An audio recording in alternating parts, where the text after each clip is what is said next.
എല്ലാവർക്കും നമസ്കാരം. അപ്പോൾ 2 ക്ലാസ്സുകൾ എല്ലാവരും കണ്ടെന്ന് വിചാരിക്കുന്നു. ജിയോഗ്രഫിയായിട്ട് റിലേറ്റ് ചെയ്തിട്ടുള്ള 1-ാം ചാപ്റ്ററിലെ 3-ാമത്തെ പാർട്ടാണിത്. ഓക്കെ, ആഗോള മർദ്ദ മേഖലകൾ അല്ലെങ്കിൽ ഗ്ലോബൽ പ്രഷർ ബെൽറ്റാണ് നമ്മളിന്ന് നോക്കാൻ പോകുന്നത്. എന്താണ് ആഗോള മർദ്ദ മേഖലകൾ എന്നതുകൊണ്ട് ഉദ്ദേശിക്കുന്നത്? ആഗോള മർദ്ദ മേഖല എന്നതുകൊണ്ട് ഉദ്ദേശിക്കുന്നത് എന്താണ്?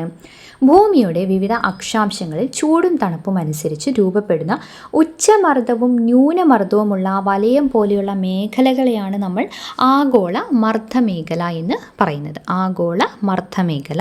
ഓക്കെ,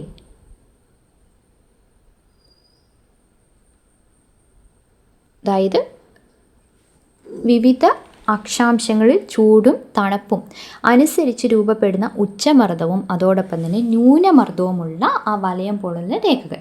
ഇതിൽ പ്രധാനപ്പെട്ടത് ഏതൊക്കെയാണെന്ന് നമുക്ക് നോക്കാം. ഒന്നാമത്തത് ഭൂമധ്യരേഖ ന്യൂനമർദ്ദ മേഖല അഥവാ equatorial low pressure. Equatorial low pressure ഇത് ഡിഗ്രി സെൽഷ്യസ് 0 ഡിഗ്രി അക്ഷാംശം അഥവാ ഏതാണ് 0 ഡിഗ്രി എന്ന് പറയുന്നത്? ഭൂമധ്യരേഖ അല്ലേ. സൂര്യൻ്റെ ചൂട് കൂടുതലാണ് ഉയരുന്നത്, ശക്തമായ മഴ, ചൂട് അവിടെ എന്തായിരിക്കും? കൂടുതലാണ് ഉണ്ടാവുന്നത്. അതിനെ നമ്മൾ പറയുന്നതാണ് ഭൂമധ്യരേഖ ന്യൂനമർദ്ദ മേഖല അല്ലെങ്കിൽ ഇക്വറ്റോറിയൽ ലോ പ്രഷർ ബെൽറ്റ് എന്ന് പറയുന്നത്. ഭൂമധ്യരേഖാ പ്രദേശത്ത് ഉയർന്ന താപനില കാരണം വായു ചൂടായി വികസിച്ചു ഉയരുന്നതിനെയാണ് ഭൂമധ്യരേഖ ന്യൂനമർദ്ദ മേഖല അവിടെ രൂപം കൊള്ളാൻ കാരണമായിട്ടുള്ളത്. ഇനി ലംബദിശയിൽ വായു പ്രവാഹമുണ്ടാകുന്ന ഈ മേഖലയെ കാറ്റുകൾ എന്ത് ചെയ്യില്ല? കാറ്റുകൾ വീശുന്നില്ല. കാറ്റുകൾ ഇല്ലാത്തതായതുകൊണ്ട് ഈ മേഖലയെ, ഈ മർദ്ദ മേഖലയെ നമ്മൾ ഡോൾഡ്രംസ് അല്ലെങ്കിൽ നിർവാത മേഖല എന്ന് പറയുന്നു. നിർവാത മേഖല. ഇവിടെ എന്താണ്? ചൂട് കൂടുതലായിരിക്കും. ഓക്കെ, ചൂട് കൂടുതലായിരിക്കും. പിന്നെ കാറ്റില്ലാത്തത് കൊണ്ട് നമ്മളിതിനെ ഡോൾഡ്രംസ് അല്ലെങ്കിൽ നിർവാത മേഖല എന്ന് പറയുന്നു. ഏതിനെയാണ്? ഇക്വറ്റോറിയൽ ലോ പ്രഷർ അഥവാ ഭൂമധ്യരേഖ ന്യൂനമർദ്ദ മേഖല. ഇനി അടുത്തത് സബ് ട്രോപ്പിക്കൽ ഹൈ പ്രഷർ അല്ലെങ്കിൽ ഉപ ഉഷ്ണമേഖല.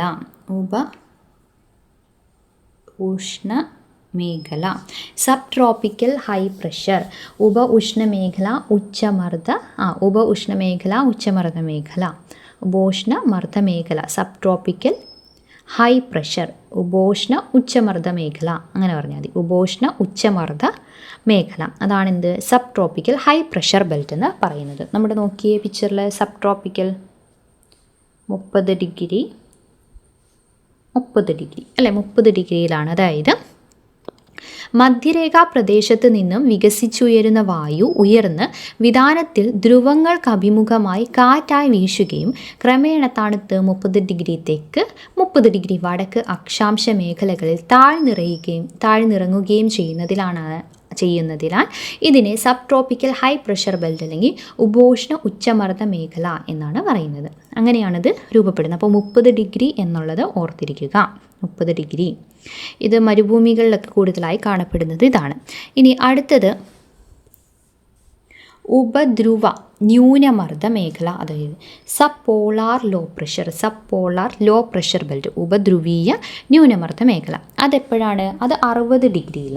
ഓക്കെ, 60 ഡിഗ്രിയിലാണ് ഉപധ്രുവീയ ന്യൂനമർദ്ദ മേഖല വരുന്നത്. 60 ഡിഗ്രി തെക്കിനും 60 ഡിഗ്രി വടക്കിനും ഏതാണ്ട് കേട്ടോ. അക്ഷാംശ മേഖലകളിൽ പൊതുവെ താപനില എങ്ങനെയായിരിക്കും? കുറവായതിനാൽ ഉച്ചമർദ്ദ സാഹചര്യങ്ങളാണ് രൂപപ്പെടേണ്ടത്. എന്നാൽ ഭൂഭ്രമണത്തിൻ്റെ സ്വാധീന ശക്തിയാൽ ഈ മേഖലയിൽ വായു വൻതോതിൽ ആകാശത്തേക്ക് ഉയർത്തപ്പെടുന്നതിനാൽ ഉപധ്രുവീയ ന്യൂനമർദ്ദ മേഖലകളാണ് അവിടെ എന്ത് ചെയ്യുന്നത്? രൂപപ്പെടുന്നത്. ഓക്കെ, ഇനി അടുത്തത് ഏതാണ്? ധ്രുവം അല്ലേ, ധ്രുവ ഉച്ചമർദ്ദ മേഖല. ഇവിടെയുള്ള ധ്രുവീയ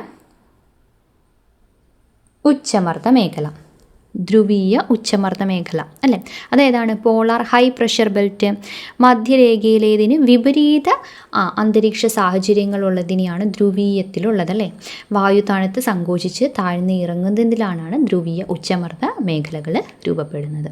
ഇങ്ങനെ ഈ 4 എണ്ണം ഇതിൽ ഇമ്പോർട്ടൻ്റ് ആണ് കേട്ടോ. ഈ 4 കാര്യങ്ങളും പഠിച്ചു വയ്ക്കാം.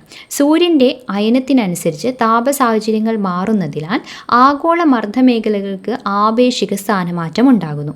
ഉഷ്ണകാലത്ത് മർദ്ദമേഖലകൾ 5 ഡിഗ്രി മുതൽ 10 ഡിഗ്രി വരെ വടക്കോട്ടും ശൈത്യകാലത്ത് 5 ഡിഗ്രി മുതൽ 10 ഡിഗ്രി വരെ തെക്കോട്ടും നീങ്ങുന്നു. ആഗോള മർദ്ദമേഖലകൾക്കുണ്ടാകുന്ന ഈ സ്ഥാനമാറ്റം ആഗോള കാലാവസ്ഥയിൽ നിർണായകമായ സ്വാധീനവും ചെലുത്തുന്നുണ്ട്. ഓക്കെ, അപ്പോൾ എന്താണ് ആഗോള മർദ്ദമേഖല എന്നുള്ളതോ മനസ്സിലായല്ലോ. ഇനി അന്തരീക്ഷത്തിൽ മർദ്ദവ്യത്യാസങ്ങൾ നമുക്ക് അനുഭവപ്പെടാറുണ്ടല്ലേ. അതെങ്ങനെയാണ് അനുഭവപ്പെടുന്നത്? വായു ചലനങ്ങളിലൂടെയാണ്. അന്തരീക്ഷത്തിൽ 2 തരത്തിലുള്ള വായു ചലനങ്ങളാണ് ഉള്ളത്. ഏതൊക്കെയാണ്?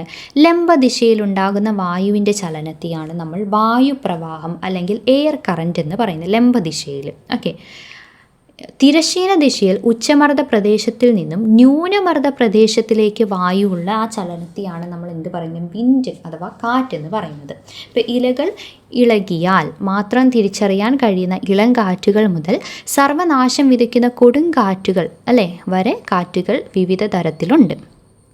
ഇനി എവിടെ നിന്ന് വീശുന്നു എന്നതിനെ അടിസ്ഥാനപ്പെടുത്തിയാണ് കാറ്റുകൾക്ക് എന്ത് കൊടുക്കാറ്? പേര് നൽകാറുള്ളത്. ഇപ്പോൾ ഉദാഹരണമായിട്ട് നമ്മുടെ തെക്ക് പടിഞ്ഞാറ് ദിശയിൽ നിന്നും വീശുന്ന കാറ്റുകളെ നമ്മൾ തെക്ക് പടിഞ്ഞാറൻ കാറ്റുകളെന്നും കടലിൽ നിന്ന് കരയിലേക്ക് വീശുന്നതിനെ അല്ലേ കടൽ കാറ്റെന്നൊക്കെ വിളിക്കാറുണ്ട്.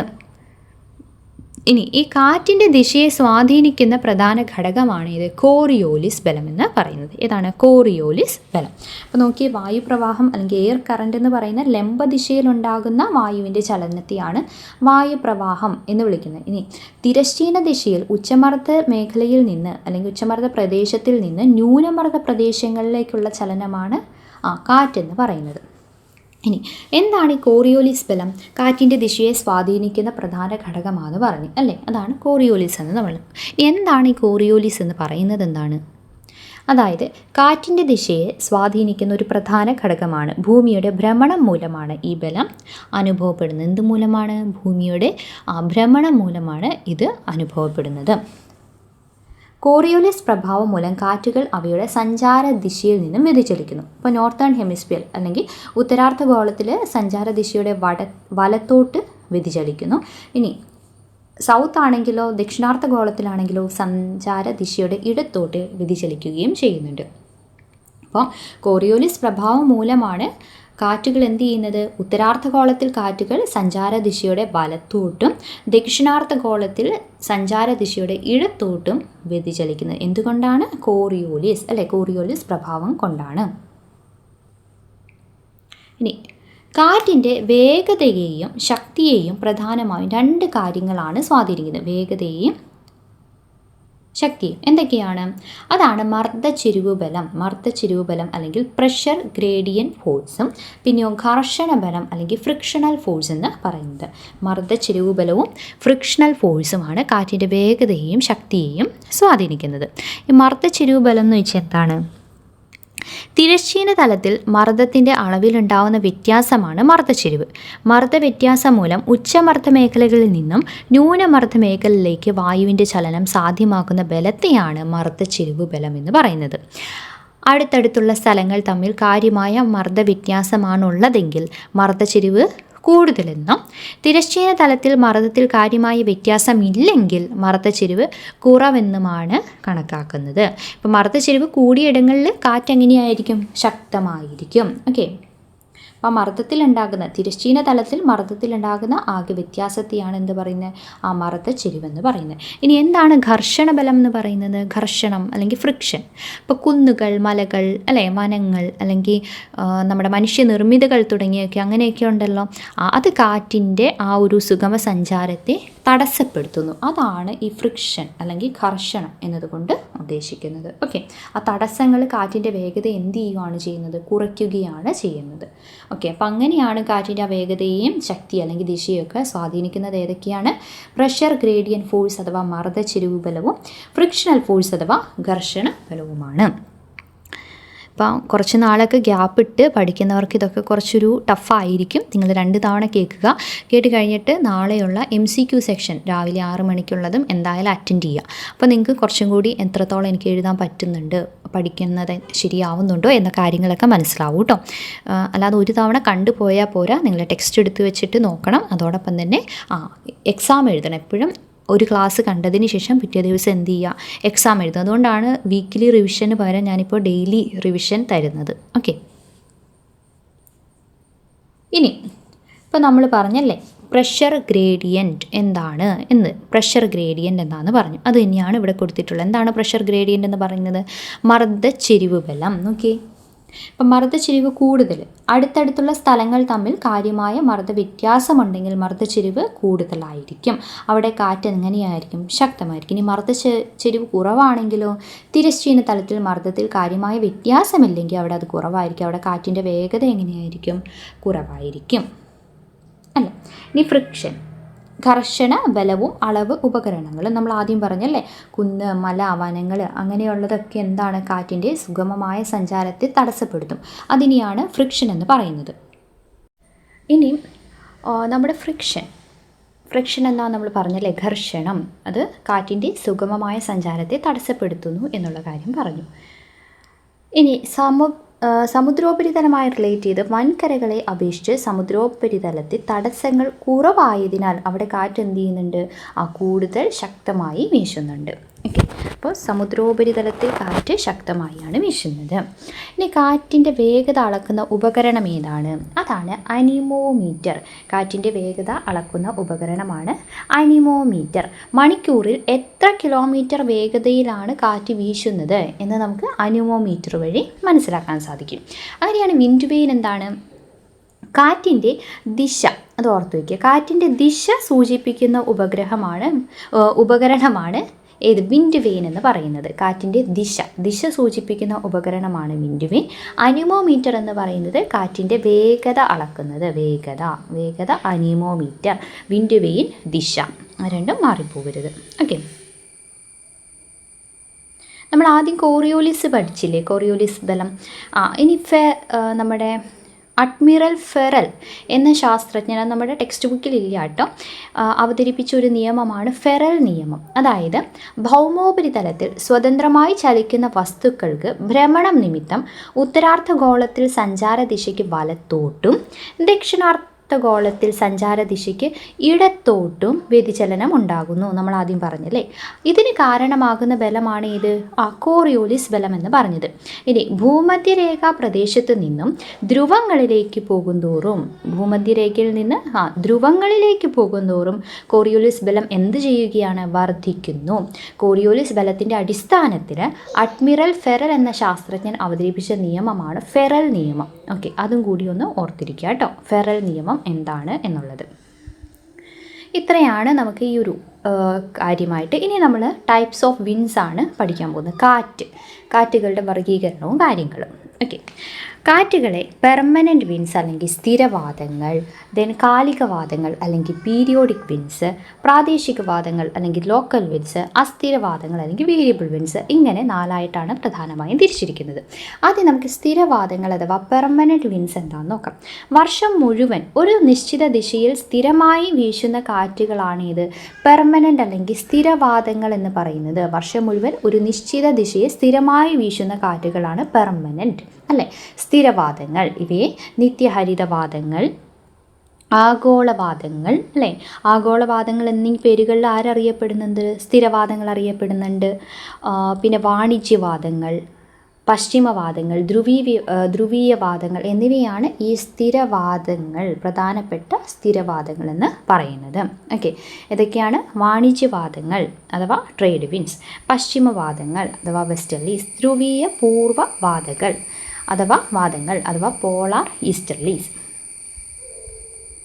ഇപ്പോൾ സ്ഥിരവാദം എന്ന് പറയുമ്പോൾ വർഷം മുഴുവൻ സ്ഥിരമായി വീശുന്ന കാറ്റുകൾ അല്ലേ. നിരന്തരവാദങ്ങൾ, ആഗോളവാദങ്ങൾ എന്നും ഇവ അറിയപ്പെടുന്നുണ്ട്. ആഗോള മർദ്ദമേഖലകൾക്കിടയിലാണ് എന്ത് ചെയ്യുന്നത്? ഇവ വീശുന്നത്. വാണിജ്യവാദങ്ങൾ, പശ്ചിമവാദങ്ങൾ, ധ്രുവീയ പൂർവ്വവാദങ്ങൾ എന്നിവയൊക്കെയാണ് പ്രധാനപ്പെട്ട സ്ഥിരവാദങ്ങൾ എന്ന് പറയുന്നത്. ഇനി നമ്മുടെ ടെക്സ്റ്റിലുള്ളൊരു ബോക്സാണ് ITCZ. എന്താണത്? Inter tropical convergence zone. Full form എന്താണ്? Inter tropical convergence zone. Malayalam text പഠിക്കുന്നവർ ഇങ്ങനെയുള്ള ഇംഗ്ലീഷ് പദങ്ങളൊക്കെ ടെക്സ്റ്റിലോ അല്ലെങ്കിൽ എങ്ങനെയാണോ നിങ്ങൾ പഠിക്കുന്നത് അത് ഒന്ന് നോട്ട് ചെയ്ത് വയ്ക്കണം കേട്ടോ. നമ്മുടെ ടെക്സ്റ്റിൽ, മലയാളം ടെക്സ്റ്റിൽ ഇല്ല. ഇൻ്റർ ട്രോപ്പിക്കൽ കൺവേർജൻസ് സോൺ ITCZ എന്താണത്? ഉത്തര ദക്ഷിണാർദ്ധഗോളങ്ങളിൽ നിന്നുള്ള വാണിജ്യവാദങ്ങൾ സംഗമിക്കുന്ന ഭൂമധ്യ അല്ലെങ്കിൽ മധ്യരേഖ ന്യൂനമർദ്ദ പ്രദേശത്തെ ഇൻ്റർ ട്രോപ്പിക്കൽ കൺവേർജൻസ് സോൺ എന്ന് വിളിക്കുന്നത്. ഓക്കെ, ഒന്നും കൂടി പറയാം. ഉത്തര ദക്ഷിണാർദ്ധ ഗോളങ്ങളിൽ നിന്നുള്ള വാണിജ്യവാദങ്ങൾ സംഗമിക്കുന്ന മധ്യരേഖ ന്യൂനമർദ്ദ പ്രദേശം, ന്യൂനമർദ്ദ പ്രദേശത്തെയാണ് എന്ത് വിളിക്കുന്നത്? ITCZ അഥവാ ഇൻ്റർ ട്രോപ്പിക്കൽ കൺവേർജൻസ് സോൺ എന്ന് പറയുന്നത്. ഇൻ്റർ ട്രോപ്പിക്കൽ കൺവേർജൻസ് സോൺ. സൂര്യൻ്റെ അയനത്തിനനുസരിച്ച് ഇതെന്ത് ചെയ്യുന്നു? സ്ഥാനമാറ്റം ഉണ്ടാകുന്നു. ഓക്കെ, ഉത്തരാർദ്ധഗോളത്തിൽ നിന്നും ദക്ഷിണാർദ്ധഗോളത്തിൽ നിന്നുമുള്ള വാണിജ്യവാദങ്ങൾ തമ്മിൽ സംഗമിക്കുന്ന ഭൂമധ്യരേഖ ന്യൂനമർദ്ദ പ്രദേശത്തെയാണ് ഇൻ്റർ ട്രോപ്പിക്കൽ കൺവേർജൻസ് സോൺ എന്ന് പറയുന്നത്. അതപ്പോൾ ഓർത്തിരിക്കുക. ഇനി അപ്പോൾ നമ്മൾ സ്ഥിരവാദങ്ങൾ കണ്ടല്ലേ, ഏതൊക്കെയാണ് എന്നുള്ളത് കണ്ടു. ഇനി കാലികവാദങ്ങളിൽ വരുന്നതാണ് പർവ്വതക്കാറ്റ്, താഴ്വരക്കാറ്റ്, മൺസൂൺ കാറ്റൊക്കെ ഉള്ളത്. കാലികവാദങ്ങൾ എന്ന് പറയുമ്പോൾ നിശ്ചിത ഇടവേളകളിൽ വിപരീത ദിശയിലേക്ക് ഗതിമാറുന്ന കാറ്റുകളാണ് കാലികവാദങ്ങൾ. ദൈനംദിനം ആവർത്തിക്കുന്ന പ്രാദേശികവാദങ്ങളായ കടൽക്കാറ്റ്, കരക്കാറ്റ്, പർവ്വതക്കാറ്റ്, താഴ്വാരക്കാറ്റ് എന്നിവയും ഉഷ്ണശൈത്യകാലങ്ങളിൽ ഉണ്ടാകുന്ന മൺസൂൺ കാറ്റുകളും ഏതിൽ പെടുന്നതാണ്? ഈ കാലികവാദങ്ങളിൽ പെടുന്നതാണ്. ഇതൊക്കെയാണ് കടൽക്കാറ്റ്, കരക്കാറ്റ്, പർവ്വതക്കാറ്റ്, താഴ്വാരക്കാറ്റ്, പിന്നെ മൺസൂൺ കാറ്റ്. അതൊക്കെ ഏതിനുദാഹരണമാണ്? കാലികവാദം അഥവാ പീരിയോഡിക് വിൻഡ്സ്.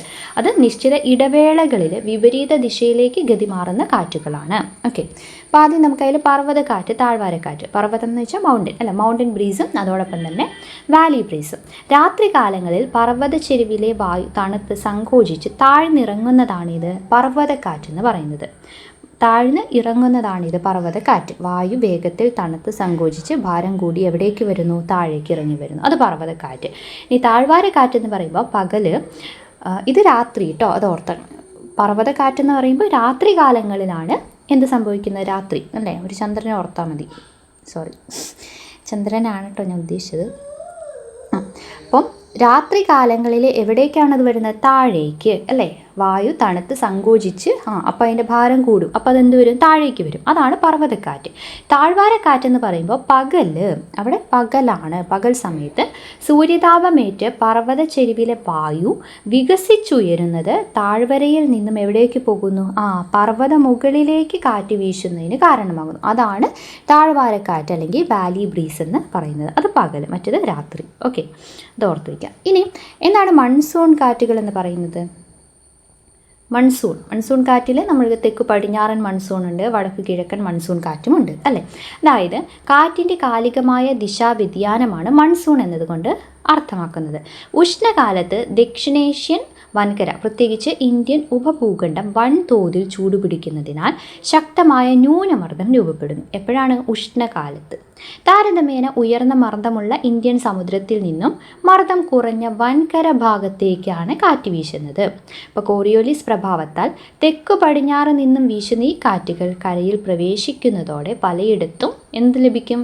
വ്യാപകമായി മഴ ലഭിക്കും. അതിനെയാണ് നമ്മൾ തെക്കു പടിഞ്ഞാറൻ സൗത്ത് വെസ്റ്റ് മൺസൂൺ എന്ന് പറയുന്നത്. ഇനി ശൈത്യകാലത്ത് ദക്ഷിണേഷ്യ ഉൾപ്പെടുന്ന ഉത്തര വൻകര ഭാഗങ്ങൾ കൊടും ശൈത്യത്തിൻ്റെ പിടിയിൽ അമരുന്നതിനാൽ ഉത്തരേന്ത്യക്ക് മുകളിൽ ഉച്ചമർദ്ദം രൂപപ്പെടും. അപ്പോൾ ഇതിനാൽ കരയിൽ നിന്നും ഇന്ത്യൻ സമുദ്രത്തിലേക്ക് വടക്ക് കിഴക്ക് ദിശയിൽ നിന്നും എന്ത് ചെയ്യും?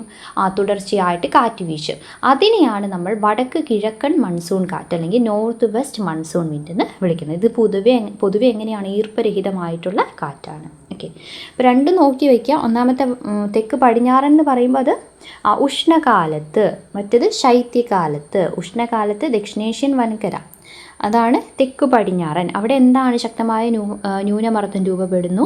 അപ്പോൾ അത് കുറഞ്ഞ മർദ്ദമേഖലയായ വൻകര ഭാഗത്തേക്ക് വീശുന്നു അല്ലേ. അപ്പോൾ കോറിയോലിസ് പ്രഭാവത്താൽ തെക്ക് പടിഞ്ഞാറ് നിന്നും വീശുന്ന കാറ്റുകൾ കരയിൽ പ്രവേശിക്കുമ്പോഴാണ് തെക്ക് പടിഞ്ഞാറൻ മൺസൂൺ വരുന്നത്. വടക്ക് കിഴക്കൻ മൺസൂൺ ആകുമ്പോൾ ശൈത്യകാലത്ത് ദക്ഷിണേഷ്യ, അത് ശൈത്യം അല്ലേ, ശൈത്യകാലത്ത് ദക്ഷിണേഷ്യ ഉൾപ്പെടുന്ന ഉത്തര വൻകര ഭാഗങ്ങൾ കൊടും ശൈത്യത്തിൻ്റെ പിടിയിൽ അമരുന്നതിനാൽ ഉത്തരേന്ത്യക്ക് മുകളിൽ ഉച്ചമർദ്ദം രൂപപ്പെടുന്നു. അതിനാൽ ഉച്ചമർദ്ദം രൂപപ്പെടുകയാണ് ചെയ്യുന്നത്. അപ്പോൾ അവിടെ എന്ത് ചെയ്യും? കരയിൽ നിന്നും ഇന്ത്യൻ സമുദ്രത്തിലേക്ക് വടക്ക് കിഴക്ക് ദിശയിൽ നിന്നും തുടർച്ചയായി കാറ്റ് വീശുന്നു. അതാണ് വടക്ക് കിഴക്കൻ മൺസൂൺ കാറ്റുകൾ. ഓക്കെ, വടക്ക് കിഴക്കൻ എന്ന് പറയുമ്പോൾ ഇപ്പം നമ്മുടെ ടെക്സ്റ്റിലുണ്ട് കേട്ടോ പടമൊക്കെ. തെക്ക് പടിഞ്ഞാറ് അല്ലേ, തെക്ക് പടിഞ്ഞാറെന്ന് പറയുമ്പോൾ ഇങ്ങനെ വരും. ഇനി വടക്ക് കിഴക്കെന്ന് പറയുമ്പോൾ ഇവിടെ നിന്ന് നേരെ താഴേക്ക് വരും. അതാണ് വടക്ക് കിഴക്കെന്ന് പറയുന്നത്. അപ്പോൾ നമ്മൾ പർവ്വതക്കാറ്റും താഴ്വാരക്കാറ്റും മൺസൂൺ കാറ്റും ഇത് മൂന്നും പഠിച്ചു. ഇത് ഏതിൻ്റെ എക്സാമ്പിളായിട്ടാണ് പഠിച്ചത്? കാലിക വാദങ്ങൾ. ഇനി നമുക്ക് കരക്കാറ്റും കടൽക്കാറ്റും കരക്കാറ്റും എന്താണെന്ന് നോക്കാം. നമുക്കറിയാം കരയും കടലും ഒരുപോലെയല്ല ചൂട് പിടിക്കുന്നത് അല്ലേ. കര പെട്ടെന്ന് ചൂടാവുകയും പെട്ടെന്ന് തണുക്കുകയും ചെയ്യും. പക്ഷേ കടൽ എങ്ങനെയാണ്? സാവധാനമേ ചൂടാവുകയുള്ളൂ, സാവധാനമേ തണുക്കുകയും ചെയ്യുന്നുള്ളൂ. അപ്പം അതിൻ്റെ വ്യത്യാസത്തിലാണ് ഈ കടൽക്കാറ്റും കരക്കാറ്റും വരുന്നത്. എന്താണ് കടൽക്കാറ്റെന്ന് പറയുന്നത്? പകൽ സമയം പെട്ടെന്ന് ചൂട് പിടിക്കുന്നതിൻ്റെ ഫലമായി കരയോട് ചേർന്ന് കിടക്കുന്ന വായു ചൂടായി ഉയരുന്നു. ഇത് ആ പ്രദേശത്തിന് മുകളിൽ ന്യൂനമർദ്ദം രൂപം കൊള്ളുന്നതിന് കാരണമാകും. അപ്പോൾ താരതമ്യേന തണുത്ത വായു കടലിന് മുകളിൽ നിന്ന് തീരത്തേക്ക് വീശും. അതാണ് കടൽ കാറ്റെന്ന് പറയുന്നത്. ഇനി രാത്രി കാലങ്ങളിൽ കര കടലിനെ അപേക്ഷിച്ച് എന്ത് ചെയ്യും? പെട്ടെന്ന് തണുക്കും അല്ലേ. അപ്പോൾ പെട്ടെന്ന് തണുക്കുന്നത് മൂലം കരയുടെ മുകളിൽ ഉച്ചമർദ്ദം, കടലിന് മുകളിൽ ന്യൂനമർദ്ദവുമായിരിക്കും അല്ലേ. പെട്ടെന്ന് തണുക്കുമ്പോൾ കരയുടെ മുകളിൽ ഏതാ ഉണ്ടാവുക? ഉച്ചമർദ്ദം. കടലിൻ്റെ മുകളിലാണ് ന്യൂനമർദ്ദം. അപ്പോൾ ഇത് കരയിൽ നിന്ന് കടലിലേക്ക് കാറ്റ് വീശുന്നതിന് ഇടയാക്കുന്നു. അതാണ് കരക്കാറ്റ്. നമുക്ക് എപ്പോഴും അറിയാം കാറ്റ് എങ്ങനെയാണ് വീശുന്നത്? ഉച്ചമർദ്ദത്തിൽ നിന്ന് ന്യൂനമർദ്ദ മേഖലയിലേക്കാണ് കാറ്റ് വീശുന്നത്. അപ്പോൾ അതാണ് കരക്കാറ്റെന്ന് പറയുന്നത്. ഓക്കെ, അപ്പോൾ അത് രണ്ടും മനസ്സിലായല്ലോ. അപ്പോൾ ഇതൊക്കെ കാലിക വാദങ്ങളിൽ വരുന്നതാണ്. കടൽക്കാറ്റ്, കരക്കാറ്റ്, പർവ്വതക്കാറ്റ്, താഴ്വരക്കാറ്റും മൺസൂൺ കാറ്റുകൾ എന്നിവ. ഇനി നമുക്ക് പ്രാദേശികവാദങ്ങൾ അഥവാ ലോക്കൽ വിൻസ് എന്താണെന്ന് നോക്കാം. ലോകത്തിൻ്റെ പല ഭാഗങ്ങളിലും പ്രാദേശികമായി താപമർദ്ദ വ്യതിയാനങ്ങൾ മൂലമുണ്ടാകുന്ന കാറ്റുകളെയാണ് നമ്മൾ പ്രാദേശികവാദങ്ങൾ അല്ലെങ്കിൽ ലോക്കൽ വിൻസ് എന്ന് പറയുന്നത്. ഈ പ്രാദേശികവാദങ്ങളും കാലികമാണ്. അതത് പ്രാദേശിക നാമങ്ങളിലാണ് ഈ കാറ്റുകൾ അറിയപ്പെടുന്നത്. ഈ ബോക്സ് നമ്മുടെ ടെക്സ്റ്റിലുണ്ട്, ഇമ്പോർട്ടൻ്റ് ആണ് അല്ലേ. എന്തൊക്കെയാണ് നോക്കാം. പ്രാദേശികവാദം ലൂ എവിടെയാണ് വീശുന്നത്? ഉത്തരേന്ത്യൻ സമതലങ്ങളിലാണ് വീശുന്നത്. അതൊരു ഉഷ്ണക്കാറ്റാണ്. ചിനൂക്ക് വടക്കേ അമേരിക്കയിലെ റോക്കി പർവ്വത ചെരുവിലാണ്, വരണ്ട ഉഷ്ണക്കാറ്റാണ് ചിനൂക്ക്. ഫൊന്ന് പറയുന്ന യൂറോപ്പിലെ ആൽപ്സ് പർവ്വത ചെരുവിലാണ്, അത് വരണ്ട ഉഷ്ണക്കാറ്റാണ്. ഹർമാറ്റൻ ആഫ്രിക്കയിലെ സഹാറ മരുഭൂമി, അത് കൊടും ചൂടിന് ശമനമേകുന്നതാണ്. ഇത് ഹർമാറ്റൻ. ഈ കാറ്റുകൾ മറ്റു കാറ്റുകളെ അപേക്ഷിച്ച് എന്താണ്? ചെറിയ പ്രദേശത്ത് മാത്രമായി അനുഭവപ്പെടുന്ന കാറ്റുകളാണ് കേട്ടോ ഇത്. പ്രാദേശിക താപമർദ്ദ വ്യത്യാസങ്ങൾ മൂലം രൂപം കൊള്ളുന്നവയാണ് പ്രാദേശിക വാദങ്ങൾ എന്ന് അറിയപ്പെടുന്നത്. പ്രാദേശിക വാദങ്ങൾ ഈ ബോക്സ് ഇങ്ങനെ തന്നെ പഠിക്കണം. ലൂ എന്ന് പറയുന്നത് ഉത്തരേന്ത്യൻ സമതലത്തിൽ വീശുന്ന ഉഷ്ണക്കാറ്റാണ് കേട്ടോ. നമ്മുടെ ചിനൂക്കും ഫൊന്നും വരണ്ട ഉഷ്ണക്കാറ്റാണ്. ചിനൂക്ക് എന്ന് പറയുന്നത് എവിടെയാണ്? റോക്കി പർവ്വത ചെരുവിലും ഫൊന്നെന്ന് പറയുന്നത് ആൽപ്സ് പർവ്വത ചെരുവിലുമാണ്. ഹർമാറ്റൻ എന്ന് പറയുന്ന ആഫ്രിക്കയിലെ സഹാറ മരുഭൂമിയിലുമാണ്. ഓക്കെ, ഇനി അടുത്ത മോഡൽ ഏതാണ്? അസ്ഥിരവാദങ്ങൾ അഥവാ വേരിയബിൾ വിൻസ്. ഹ്രസ്വകാലം മാത്രം നിലനിൽക്കുന്നതും ശക്തിയോ ദിശയോ പ്രവചിക്കാനാകാത്തതുമായ കാറ്റുകളെയാണ് നമ്മൾ അസ്ഥിരവാദങ്ങൾ എന്ന് പറയുന്നത്. അതിലാണ് ചക്രവാതങ്ങൾ അല്ലേ, സൈക്ലോൺസ്, പ്രതിചക്രവാതങ്ങളൊക്കെ വരുന്നത്. അപ്പം ഹ്രസ്വകാലമേ ഉണ്ടാവുള്ളൂ, പക്ഷേ അതിൻ്റെ ശക്തി എന്താണ്, അതിൻ്റെ ദിശ എന്താണ് എന്നൊക്കെ നമുക്ക് പ്രവചിക്കാൻ പറ്റാത്ത കാറ്റുകളാണ് അസ്ഥിരവാദങ്ങൾ. അതിൽ വരുന്നതാണ് ചക്രവാതങ്ങളും പ്രതിചക്രവാതങ്ങളും.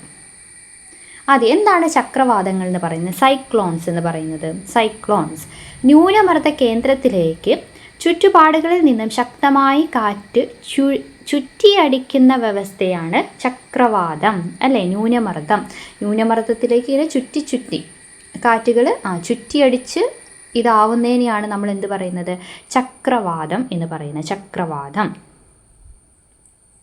ഉഷ്ണമേഖലയിൽ രൂപം കൊള്ളുന്ന ചക്രവാതങ്ങൾക്ക് മിതോഷ്ണമേഖലാ ചക്രവാതങ്ങളെ അപേക്ഷിച്ച് വ്യാപ്തി എങ്ങനെയായിരിക്കും? കുറവായിരിക്കും കേട്ടോ. ഉഷ്ണമേഖലയിൽ ഇതിവിടെയുണ്ട്. ഉഷ്ണമേഖലാ ചക്രവാതങ്ങളുമുണ്ട്, മിതോഷ്ണമേഖലാ ചക്രവാതങ്ങളുമുണ്ട്. ഉഷ്ണമേഖലയിലെ സമുദ്രങ്ങൾക്ക് മുകളിലാണ് അവ രൂപം കൊള്ളുന്നത്.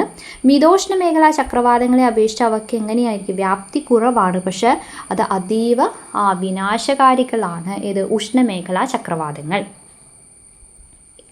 ഇനി ഉഷ്ണമേഖലയിലെ സമുദ്രങ്ങൾക്ക് മുകളിലാണ് ഉഷ്ണമേഖലാ ചക്രവാതങ്ങൾ രൂപം കൊള്ളുന്നത്. ഉത്തരാർദ്ധഗോളത്തിൽ വടക്ക് പടിഞ്ഞാറ് ദിശയിൽ നീങ്ങുന്ന ഉഷ്ണമേഖലാ ചക്രവാതങ്ങൾ തീരം തൊടുന്നതോടെ എന്ത് ചെയ്യുന്നു? നിർജീവമാവുകയാണ് ചെയ്യുന്നത്. ഇനി മിതോഷ്ണ മേഖലയിൽ ഉഷ്ണവായുവും ശീതവായുവും സന്ധിക്കുന്ന വാതമുഖങ്ങളിലാണ് മിതോഷ്ണ മേഖലാ ചക്രവാതങ്ങൾ ജന്മമെടുക്കുന്നത്. ഏതൊക്കെയാണ്? ഉഷ്ണവായുവും ശീതവായുവും സന്ധിക്കുന്ന ആ വാതമുഖങ്ങളിലാണ് ഈ മിതോഷ്ണ മേഖലാ ചക്രവാതങ്ങൾ ജനിക്കുന്നത്. ഇനി ഉഷ്ണമേഖലാ ചക്രവാതങ്ങളെ അപേക്ഷിച്ച് മിതോഷ്ണ ചക്രവാതങ്ങളുടെ വ്യാപ്തി എന്താണ്? കൂടുതലാണ്. പക്ഷെ അവർ വിനാശകാരികളായിരിക്കില്ല. അതാണ് അത് തമ്മിലുള്ള വ്യത്യാസം വരുന്നത്. ഓക്കെ. ഇനി ഉത്തരാർദ്ധഗോളത്തിൽ വായുപ്രവാഹം ആൻറ്റി ക്ലോക്ക് വൈസും ദക്ഷിണാർദ്ധഗോളത്തിൽ എങ്ങനെയാണ്? ക്ലോക്ക് വൈസുമാണ് ഇതിൻ്റെ ഈ വായുപ്രവാഹത്തിൻ്റെ ദിശയുണ്ടാവുന്നത്. അതെന്തുകൊണ്ടാണ്? കോറിയോളിസ് ബലം കാരണം കേട്ടോ. രണ്ട് അർദ്ധഗോളങ്ങളിലും സഞ്ചാരദിശ വ്യത്യസ്തമായിട്ടുള്ളത്. അപ്പോൾ ഉത്തരാർദ്ധഗോളത്തിൽ ആൻറ്റി ക്ലോക്ക് വൈസ് നമ്മുടെ ടെക്സ്റ്റിൽ പടമുണ്ട്. ദക്ഷിണാർദ്ധഗോളത്തിലാണെങ്കിൽ, അതായത് സദേൺ ഹെമിസ്ഫിയറിലാണെങ്കിൽ അത് ക്ലോക്ക് വൈസ് ആയിരിക്കും ഉണ്ടാവുന്നത്.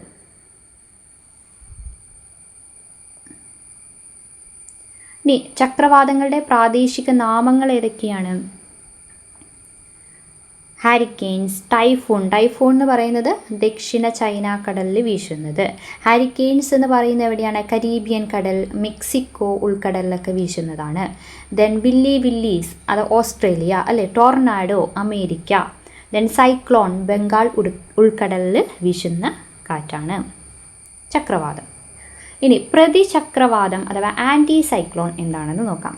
എന്താണ് ആൻറ്റി സൈക്ലോൺ എന്ന് പറയുന്നത്? ഉച്ചമർദ്ദ മേഖലകളിൽ നിന്നും പുറത്തേക്ക് കാറ്റ് ചുഴറ്റി വീശുന്ന വ്യവസ്ഥയാണ് പ്രതിചക്രവാതം. നമ്മൾ പറഞ്ഞു സൈക്ലോൺ എന്ന് പറഞ്ഞപ്പോൾ ഈ സെൻറ്ററിലേക്കാണ് ചുഴറ്റി കാറ്റ് വരുന്നത് അല്ലേ, ഇങ്ങനെ സെൻറ്ററിലേക്ക്. ഇനി പ്രതിചക്രവാതം എന്ന് പറയുമ്പോൾ ഇവിടുന്ന് പുറത്തോട്ടാണ് കാറ്റ് വീശുന്നത്. പുറത്തേക്ക് കാറ്റ് ചുഴറ്റി വീശുന്ന വ്യവസ്ഥയാണ് പ്രതിചക്രവാതം. ഇത് കാര്യമായ അന്തരീക്ഷ പ്രക്ഷുബ്ധങ്ങളൊന്നും സൃഷ്ടിക്കാറില്ല. ഉത്തരാർദ്ധഗോളത്തിൽ ഘടികാരദിശയിലും ദക്ഷിണാർദ്ധഗോളത്തിൽ ഇത് എതിർ ഘടികാരദിശയിലുമാണ് വരുന്നത്. ഇത് ശ്രദ്ധിക്കണം കേട്ടോ. ഉത്തരാർദ്ധഗോളത്തിൽ ഇത് ക്ലോക്ക് വൈസ്, നേരെ ഓപ്പോസിറ്റ്, മറ്റേതിൻ്റെ നേരെ ഓപ്പോസിറ്റ് കേട്ടോ. ഈ ദക്ഷിണാർദ്ധഗോളത്തിൽ എങ്ങനെയാണ്? Anticlockwise. നമ്മളിവിടെ കണ്ടില്ലേ, അതിൻ്റെ നേരെ ഓപ്പോസിറ്റ് കേട്ടോ. അതിൻ്റെ നേരെ ഓപ്പോസിറ്റാണ്. ഇത് സ്റ്റേറ്റ്മെൻറ്റ് രീതിയിലൊക്കെ ചോദിക്കാറുള്ളതാണ്.